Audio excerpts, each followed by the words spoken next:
I'd like to thank everyone for coming tonight. This is a very special evening for me.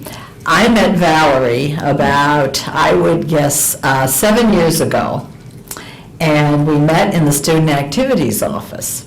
And I knew right from the very beginning she was a special person who was up to handling any challenge, any emergency, and that whatever came in through that door of that office, Valerie and I, most of the time we laughed. Once in a while we were really a little hysterical about having everything done for every dance and this and that. But as I've grown to know Valerie, I just feel she is such a very special person. Now, those of you who can remember your world history, and I taught history for a long time, but I'm not going to belabor it, you may remember the expression Renaissance man of all things. I think of Valerie as a Renaissance woman. She does so many things and does them so well. First of all, she is a splendid wife. She's the mother of 2 young men who've gone through the Weston public schools. James, who's graduating from Framingham State College this weekend, and Mike, who will be a senior next year and is going to be co-president of the student body. Now, you might think anyone with those responsibilities would say, well, I have a lot on my hands. But no, Valerie has all kinds of energy and enthusiasm for everything she does. She came to Weston, I believe, as part of the METCO program, one of the METCO bus supervisors. So she got to know many, many children and the schools, and came to the high school as well. This year she goes from the kindergarten class of Christy Wyman in the country school to the high school main office. Now that is quite a leap from those 2 places, and she does it so well. And of course, here we are tonight because Valerie, meanwhile, by the way, she's studying at UMass Boston for a degree in human service with an emphasis on education. I think you should be teaching instead of taking that course, Valerie. And she comes to us tonight because she has written this lovely book of poetry, and she wants to share her experiences with us. She is devoted to her church, to her friends, and by looking at the food over there, she is an outstanding hostess. So Valerie, we're delighted you're here tonight, and I want to thank you for your friendship and for your wisdom. Gina Freed, who is an English teacher at the high school, has worked with Valerie in English classes and would like to say a few words about her.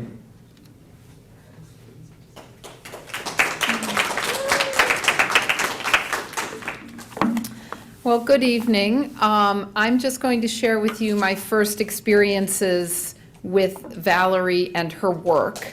I had seen Valerie, but I have this bad habit of walking by people. If I don't know them or haven't been introduced, I just figure our day will come. And actually it did come, but I had seen Valerie for at least a year and sort of walked by you in the business office. And then I showed up at the METCO Gospel Jubilee a year ago. And suddenly this incredibly powerful woman was standing on the stage with some adorable children holding her signature sign, which is over on the wall there. And I heard that poem, which I think we'll be treated to tonight, and I went straight up to Valerie afterwards and I said, I need to have that book.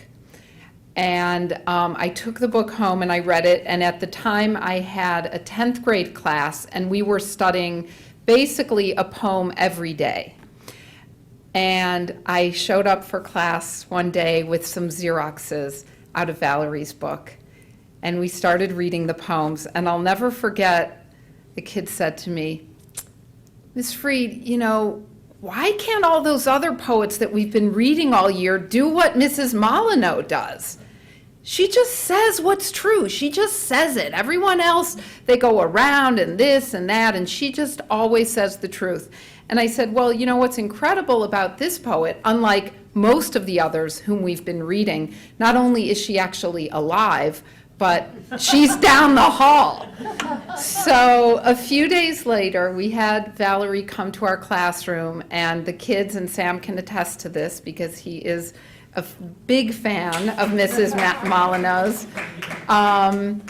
And I would just like to say another person who's in the same class is taking AP Music Theory, and I don't know if he told you, but for his final project in music theory, he's setting one of your poems to music. So Valerie came to class and obviously made a huge impression on my students. And then most recently this year, Valerie read at our annual African American Read-In, where she shared the platform with the Poet Laureate of Boston, Sam Cornish. And it has been an unbelievable thrill to watch this woman blossom and watch her talent just explode before our very eyes. So I was also officially supposed to give some bio stuff, but I think Lee gave a great feeling of what you're doing and what you're about, and I think everybody's ready to hear from you, Valerie. So please come up and share your words with us.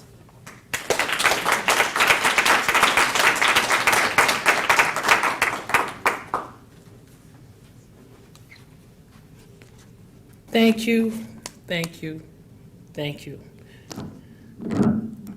First to Gina, and as she said to you, when I did that poem for the Metco Jubilee and our paths crossed, it was a blessing because no one had ever edited my book, dotting some of my T's that I might have left out. So I want to publicly thank her. She's been casting an eye on my work, and I thank God for that. What can I say about Lee Marsh? She said it all.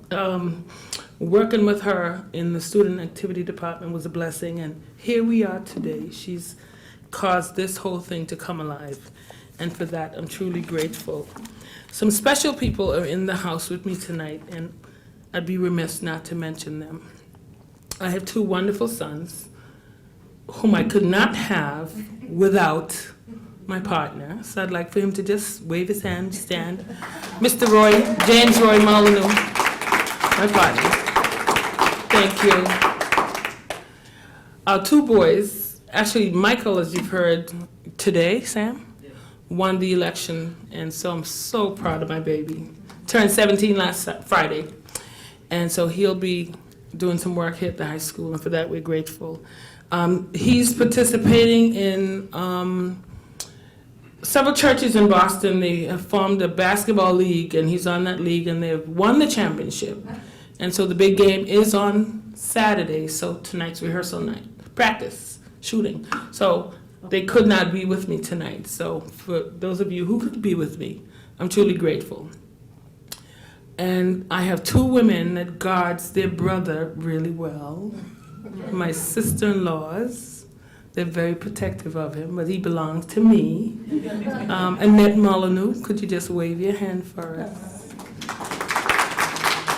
And his oldest sister, Ada, A-D-A, she's the boss of the family, and she's very protective of him, but he's mine, all mine. And sitting over at the table is Annette's daughter, Angela Molyneaux. She's also part of this system. Wave your hand, Angela. And her son, DeAndre, is also here in the school system, and his host family, and he's doing basketball and what have you. And so we're grateful. I thank all of you for being out here tonight. And could not forget to mention 29 years serving the Metco program. I travel with him everywhere. Ladies and gentlemen, our bus driver, Joe Rizzoli, on camera tonight. And so I thank all of you for coming. It's been an awesome ride. I hope you grab a little program tonight. And I just want to tell you where this all began for me. Writing poetry was something that was always in my head. And I just never thought that it would ever come alive. What would disturb this thing, poetry? What will waken this giant in the back of my head. I never thought that anything would stir this thing. But vitiligo, a skin condition that attacked me some 6 years ago, was the thing that drove me to doing what I'm doing today. Vitiligo is a skin condition that seemingly has taken my pigment away. And for 2 years, working right here in this system, no one knew, but I was on the Great Depression. And at night, I would have to find a way. Didn't want to strangle my husband in the bed beside me, so I would have to find a way to release this thing that was trying to destroy me. And so I began writing. If you have a copy of my book, the very first thing that I wrote is on page 2. And the title of this piece that I wrote is Beautiful No More. Vitiligo is a skin disease that takes my pigment away. Sometimes I feel so low in my spirit that I just want to run away. Run away from my work, run away from my husband, even away from my children. But when I consider how much they love me, running, I see, just won't work. So I stay and I face another day of stares and looks galore, and sometimes it hurts. But there's nothing I can do but go on and on even more. Old photos, sometimes they bring comfort, but sometimes they bring great pain. And think of how I once was, but that's all gone. And I stayed in a mode of depression, praying, oh God, for a cure. And maybe, yes, maybe someday soon, I will be beautiful once more. Thank you.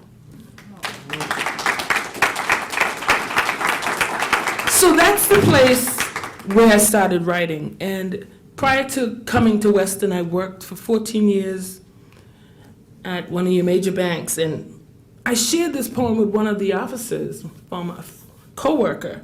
And he said, girl, you need help. You're depressed. You're bad. Are you going to kill yourself?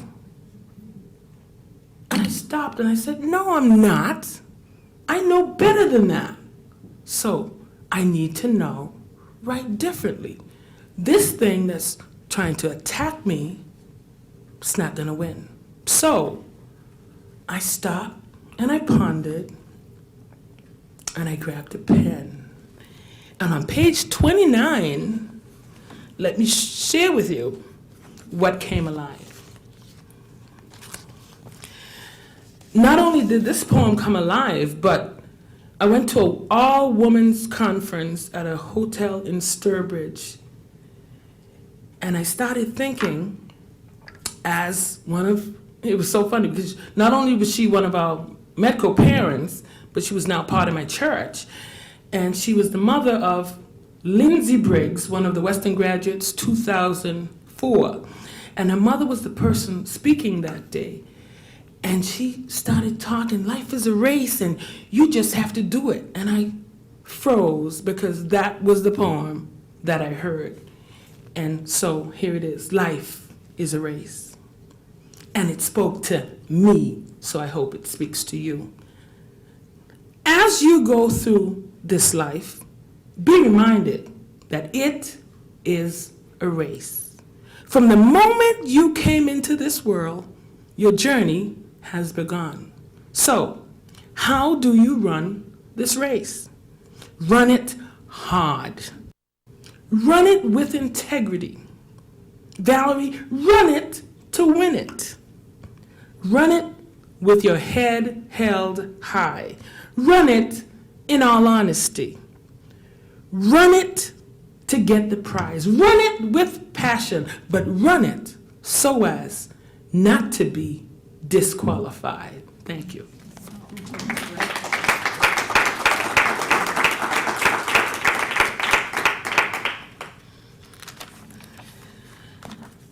My husband and his family comes from a tiny island in the Caribbean that's so beautiful. Talk about greenery. Montserrat.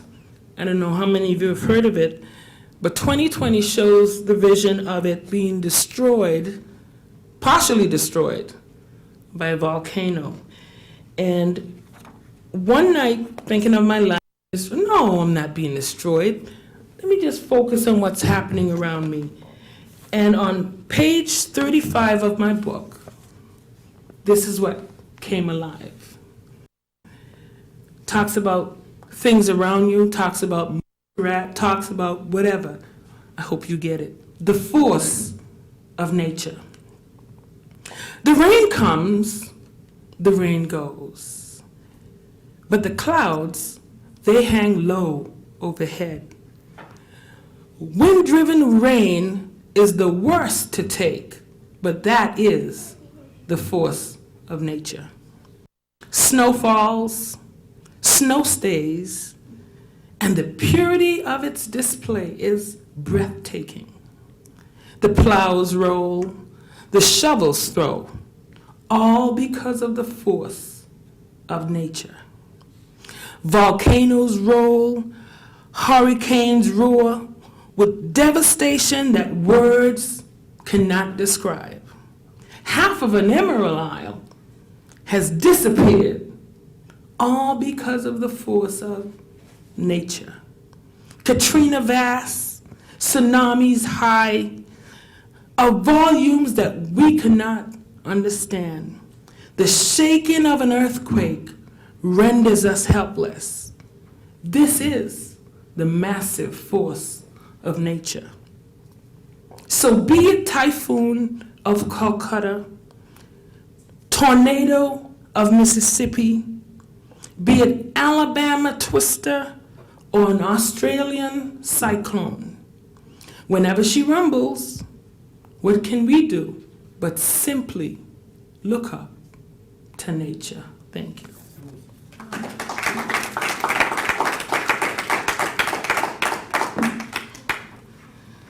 So, the classes ask me, where do these come from? And as you can hear, I try to let my heart speak. As I get the poems, I write the poems. Thus the title of the book, My Heart Speaks. And so, within a couple of months, as Lee mentioned, I'm in school. Hopefully, graduation should be about this time next year, if I don't goof off. But as I prepare for my second book of poetry, I wanted you guys to be the first to share in some new information.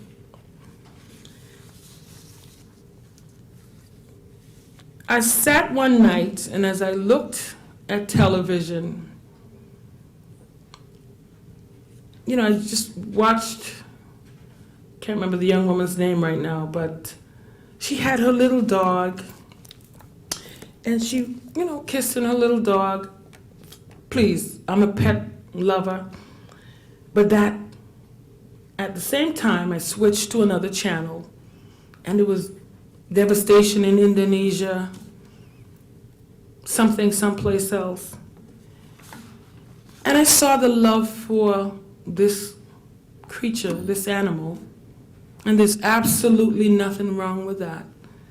But as I sat and I pondered, this is what my heart gave me. It's entitled Simply Love.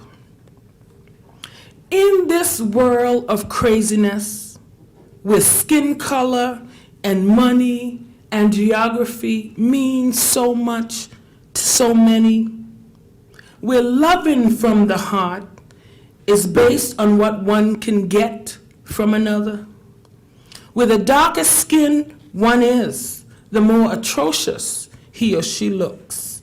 Where the hatred for one is simply based on the outward attire that God has lent them and not the person within. who may be looking through beautiful lenses of brown, hazel, or green. If love is just too hard to do, then begin with simply loving humankind. Like another human, because they do not crawl on all fours, but like you, they walk uprightly. Like another human, because their physical structure appears to be like that of your very own. Like another human, because they're cordial. Like another human, because they show you respect, and you in turn show them respect. Notice, if you will, in this crazy world, how love for others in this human kingdom has been transferred to love for the animal kingdom. Loving one's pet raccoon, that is simply beautiful. But consider how much that has been elevated over loving another of the human kingdom. How pleased this Creator, Jehovah, must be of who and of what we've become. How we have changed His plan for creation, which is simply loving one another. Thank you.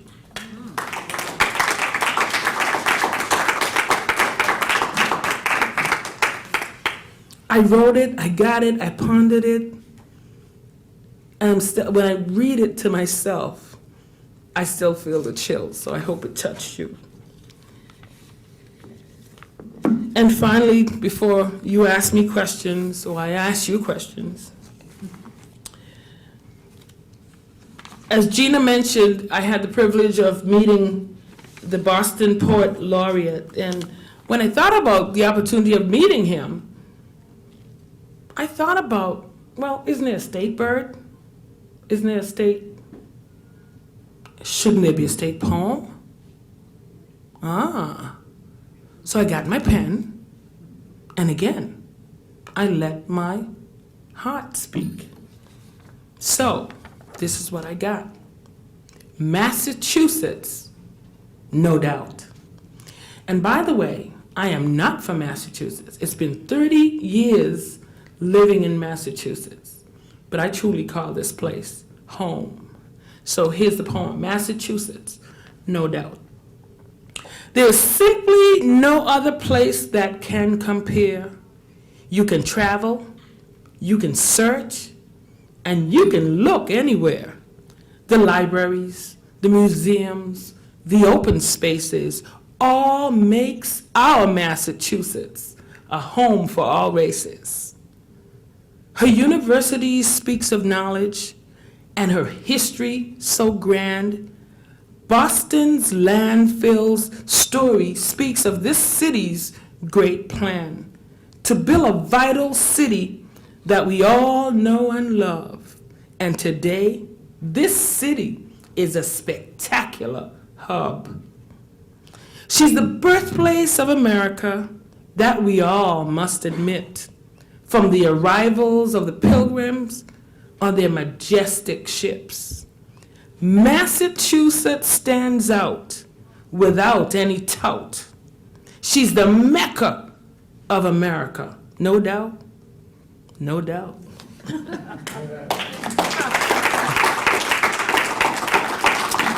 Thank you. And so I now open the floor. If you have any questions for me, if you have the book and you'd like me to read something else before I close with what some folks have deemed my signature poem. If you have any questions, I'd be delighted to answer them for you. Did you write yourself when you were in elementary school? A little bit, but I was always tuck them under the pillow.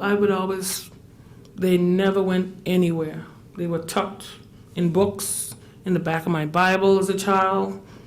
They never came alive. You never had a teacher? Never had. Valerie? No. Thank you. Yes, Billy Rose in the back. When did you start writing poetry? How old are you, Billy Rose? I forgot. I'm sorry? 8. 8. So I would want to guess around 12 or so. Yeah. And ladies and gentlemen, that's Billy Rose, and beside her is Jessie. She's in my class. And she held up the sign for my signature poem that sits on the wall. And beside her is Jamie. Hi, Jamie. He's also in my class. And I'm so delighted that they could be here tonight. Any other questions for me? Great. Do you have the opportunity to read in your kindergarten class because you have such a powerful reading presentation? Are you able to share that with your kindergartners? When I'm reading stories to them, I could be a little dramatic. One of my co-teachers sitting right here, Mrs. Zen, give us a wave. She's a tutor in our room, and she can tell you I can get a little dramatic, can I not? Yeah. But actually doing poems, no. I tend to write not for children yet. I'm working on a children's book that someone wants to take a look at. So pray for me, please. I need your prayers. And our Met co-director, hands up in the back, Mr. Fuller, ladies and gentlemen. Valerie, you told me you had a vision that God had supplied so many of your needs, all of your needs, and you had a vision for your writing. And I see that you are moving very quickly because you have that relationship. And I appreciate that so much. Thank you. What is your vision from this point on? Because you know you can't stop. Where is it going to lead you? What do you want it to, what have you asked God to take you? Where?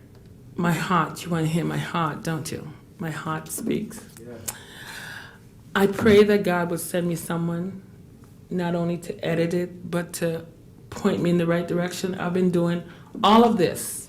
No one has helped me. My bus driver, ladies and gentlemen, Joe, he suggested a publisher, and that's, I've done the artwork, all of it. So to have someone to really sit and say A, B, C, publisher, whatever, just take it and help me run with it. Oh, absolutely. That is my prayer. That is my heart. Thank That's you. what we should all pray for too. Thank you. Thank you. Any other questions? Feel free. Is there one in the book that you'd like for me to read for you? I'd be happy.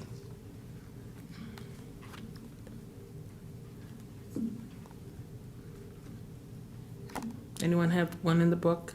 Not my signature piece. I'll do that for the closing. Well, you know, Valerie, in the classroom, I never got to do any of your religious poems because of being in a public school. Yeah. And I've never heard you read one of your poems. I'm just looking at God Is. That looks like a really, that's on page 25. Or The Valley. Oh, the Valley. What number is that? Forgot. That is page 7. Yeah, 7. Although my edition is a little Yeah. older.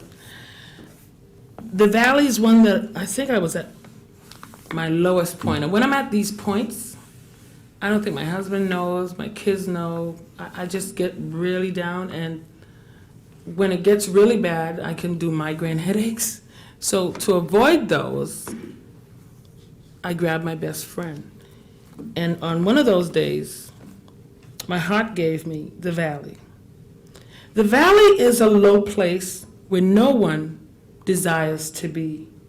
A valley is that low place, and it's not for you nor me. Now, why are you in that valley, that place where you don't care to be? And how did you get in that valley? Now consider your way out and be free. Shadows come over that valley. Even death lies close behind. But there's a way up, out of that valley and things that you must keep in mind. That there's a shepherd that watches the valley, and he said, you should have no fear. When it seems your valley's getting lower, just remember, the shepherd, he's right there. Thank you.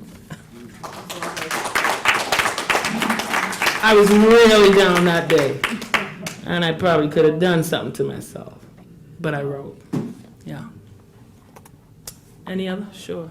You do get quite dramatic in the kindergarten class meeting, but it's all good. Yes. But it's so nice to hear your own voice with your own words. Thank you. It's a different voice, I think. Thank you. And wonderful. I was wondering, because you share one every day with so many kids, so many people, on page 8, Smile. Could you read that? Oh. For the kids in the back. When I was going through the deepest points of my suffering, I would get in the mirror and the smile was just not there. She was gone. The smile was long gone. I had no smile.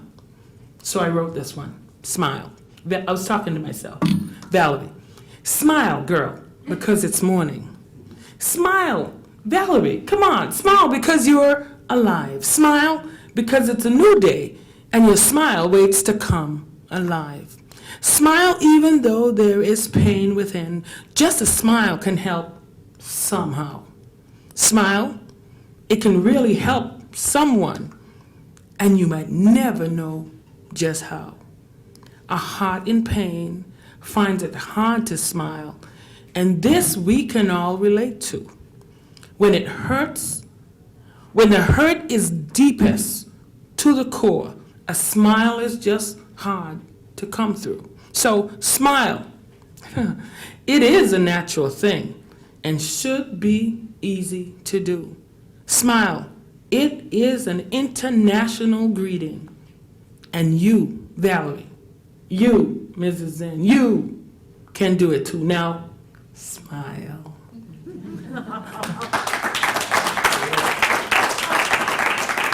Thank you.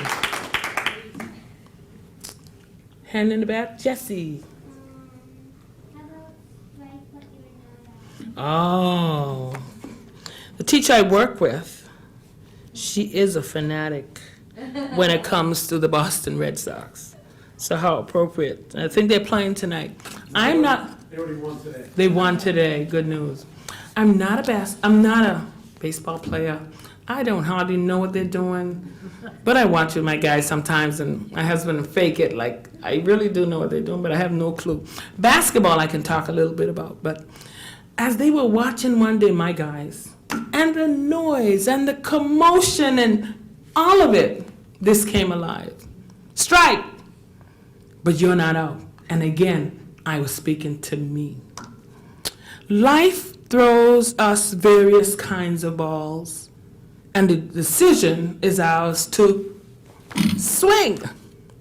So do you stand and just watch the ball, or do you get right in? And do you swing with all your might and give it all you've got? Or do you stand and watch the ball and say, oh no, that's a lot? No, stand up and face the ball ahead and be ready and have no doubt. 'Cause could that be just the one that make them call strike out? So face the oncoming ball with glee, with confidence, not doubt. Keep your eye on the ball and just know this, that no way, no how, you're not out.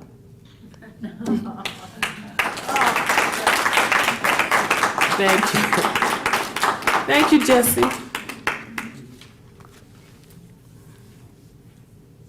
I have room for a couple more.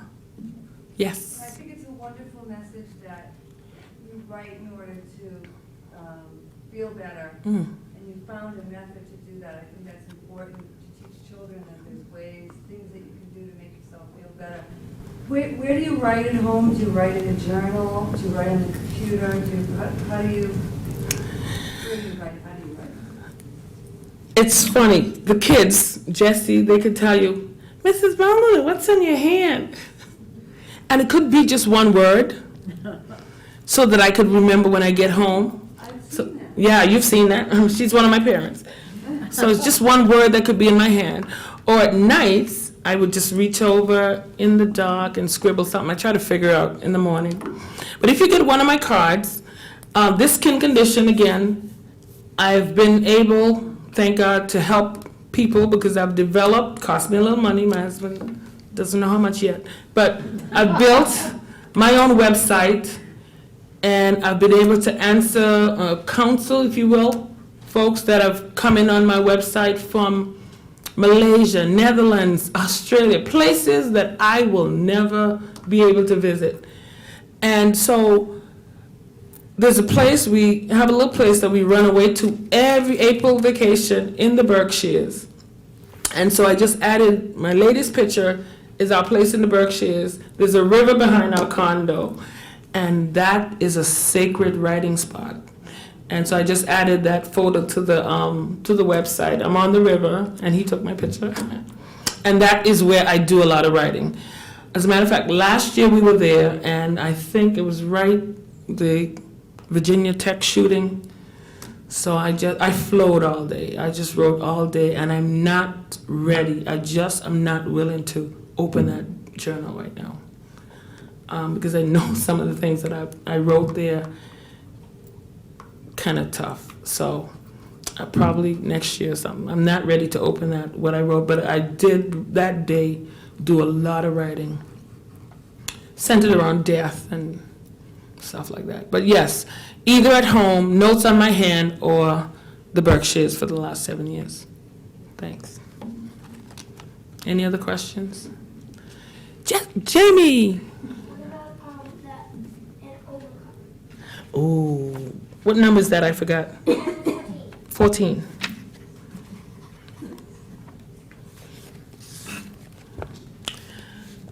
An overcomer.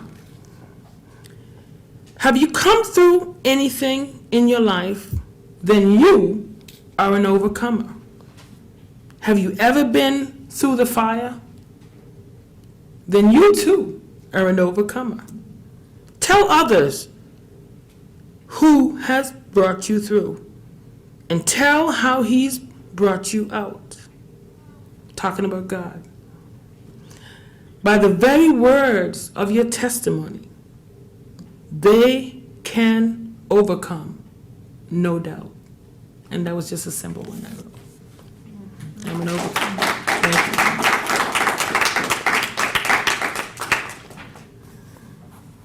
you. I listen to, kids, oh, you have a better house, and 28, 2. This tool can help you get where you desire to be. Think about it. If you know how to use it cautiously, this tool can help you be comfortable in life, but it can also stir up great jealousy and strife. It can secure your children's future with a great education and the best tutor. It can be the dream house that you desire with all the servants and butlers and all that you can hire. This tool can buy you happiness, and it can buy you joy. The least this tool can get you is an inexpensive toy. It can be the destruction of great churches if folks are mum. So be warned, use wisdom, and don't be dumb. It can be the discovery of friends you didn't know you had. When you stop to think about it, it's really so sad. It's money. And it can be a great tool, but don't let money make you of who. Thank you.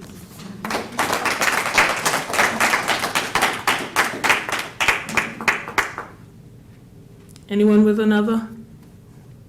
Any other questions?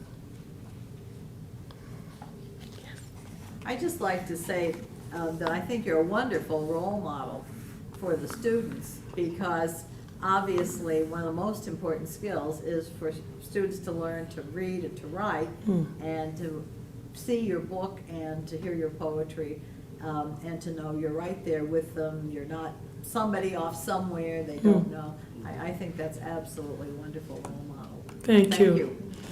Like Gina would say, I'm not a dead poet. Right. One of our Weston graduate now goes to my church, and I believe Bryant is her last name. You had her probably in class. One of the Bryant kids. She got married just 2 years ago at our church, and I wrote one for them because the young man said to me, they call me Sister Valerie. Sister Valerie, oh my gosh. I proposed to her on Castle Island. I had strawberries in a bag, and I sat it down. And I proposed to Stacy Bryant. And I said, oh, you go, boy.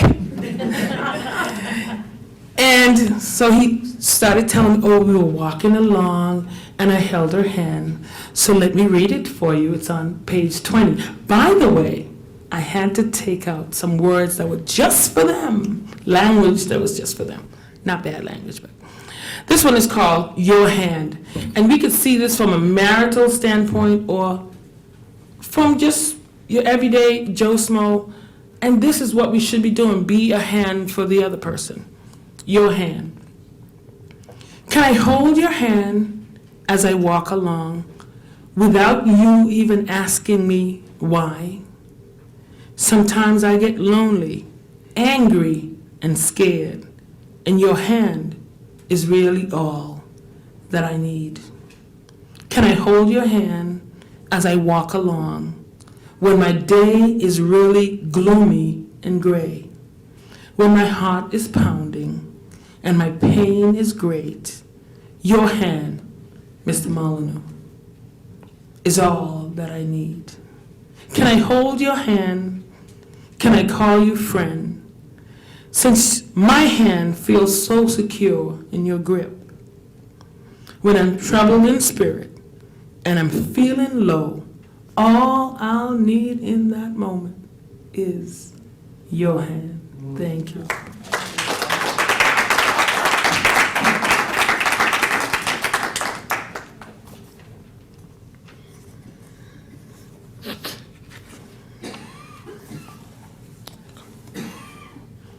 I think I can do a couple more. So let me give you at least 2 more, and then we'll wrap it up with, oh, I'm sorry. Overcome, what number's up? Is that 17. 17? Is that one I did before? No, last time you did it again. Oh, okay. Overcomer. Just for Jamie. Life throws us sour lemons. Sometimes it's grapes, so sweet. But no matter what it throws your way, remember, you are an overcomer. Let positive words flow from your lips and positive thoughts consume you. Don't let negativity have a place because you're an overcomer.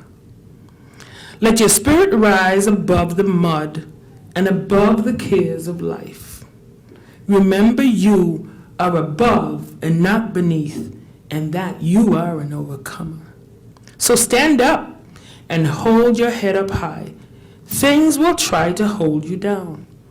Just know that you will go through because you're an overcomer. Whatever it is, you can go through it. As you ride the wave, you will see that whatever it is, you can handle it because you are an overcomer. Thank you.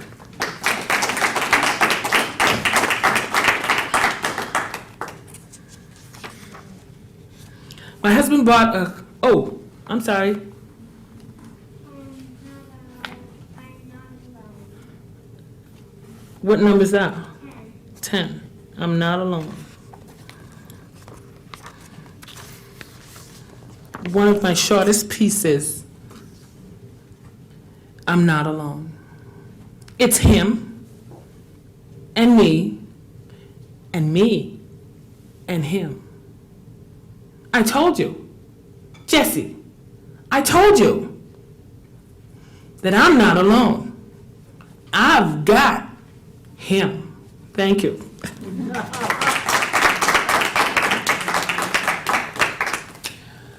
My husband was looking for, had a terrible accident, almost died. Thank God he's with us. And we decided to get a new vehicle. So the slogan for Ford says, built tough, built to last.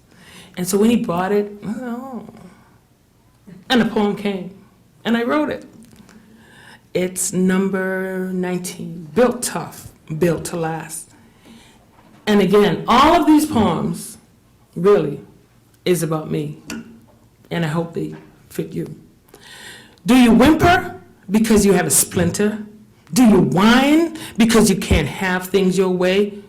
Do you groan and moan and at the troubles that you face, or do you simply get out and play?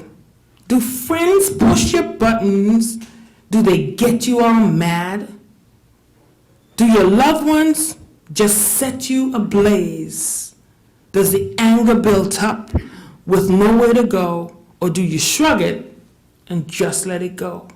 Do you bottle the anger, hold on to the rage? Do you wonder sometimes, why me? Well, you're built tough, you're built to last, and your troubles, your pain and your troubles, they will pass. Thank you.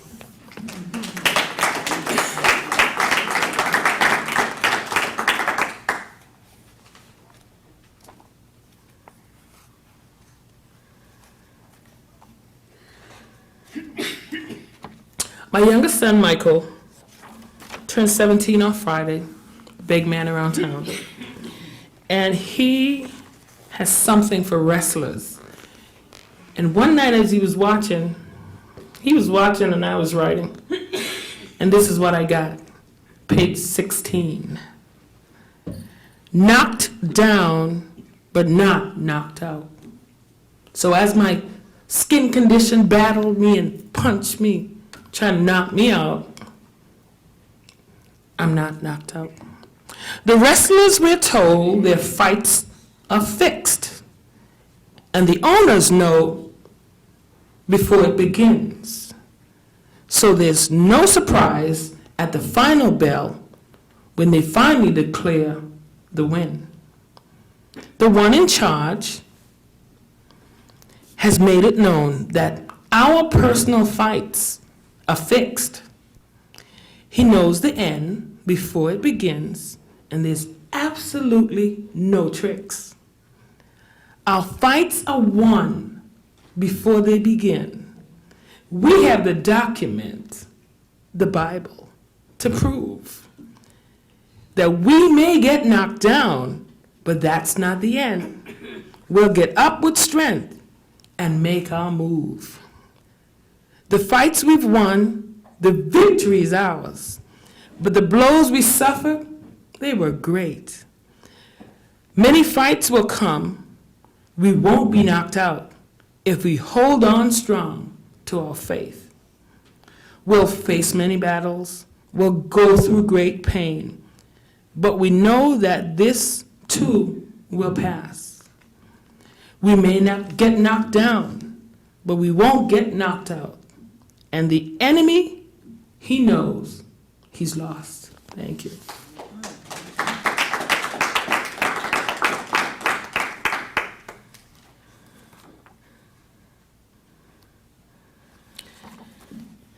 And one more before I wrap it up.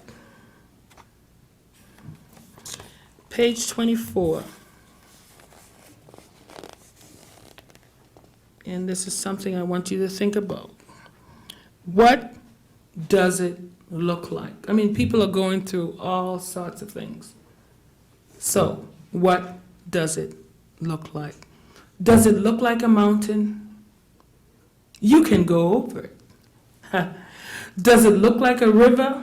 Well, you can wade through it. Does it look like a giant? You can conquer it. Does it look like a valley? You can go through it. Does it look like a heavy load? You can bear it. Does it look like a dry desert? You will. You will find water in it. Does it look like a tunnel? You can dig your way through it. Does it look like a pit? You will find your way up out of it. And whatever it looks like, God will give you all that you need because He knows that you can handle it. Thank you.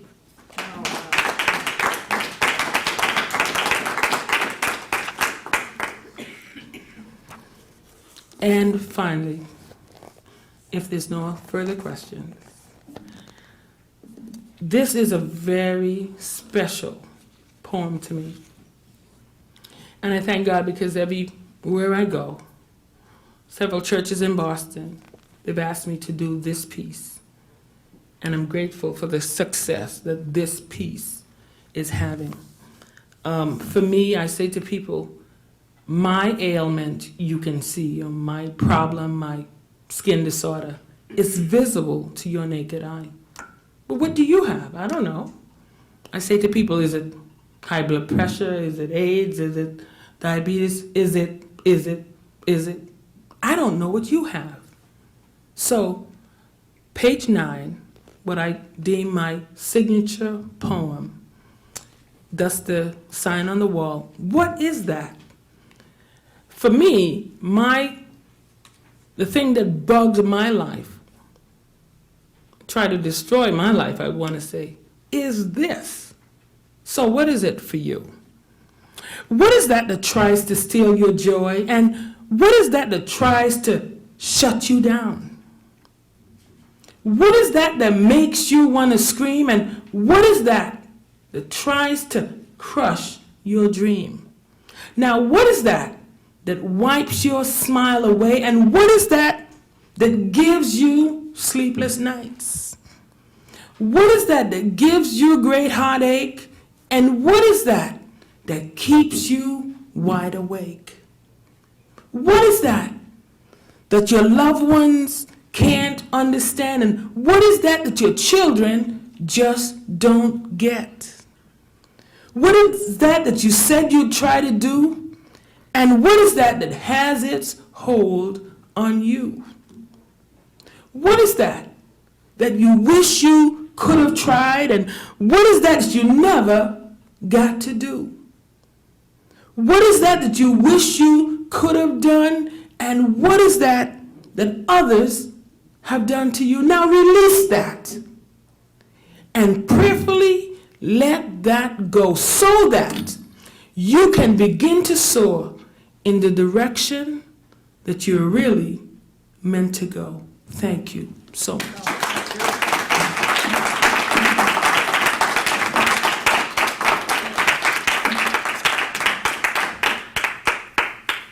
Again, if there's no further questions, I just would like to thank all of you for coming. It's just been an awesome opportunity to share my poem. To Lee, I don't know where to begin to thank you. I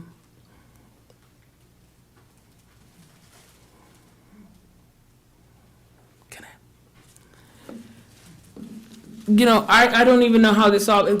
Talking to Sheila, I believe. Thank you. Sheila Burkus works for the medical program, and there was something happening, and she said, "Why don't you try to do your poem in the library?" I said, "I'd love to do it. Where do I begin?" And I talked to Mr. Fuller, and next thing, we got Lee involved, and Lee said, "Oh, you'll be in the library, I'll take care of it," and here we are tonight. And for that, I'm truly, truly grateful.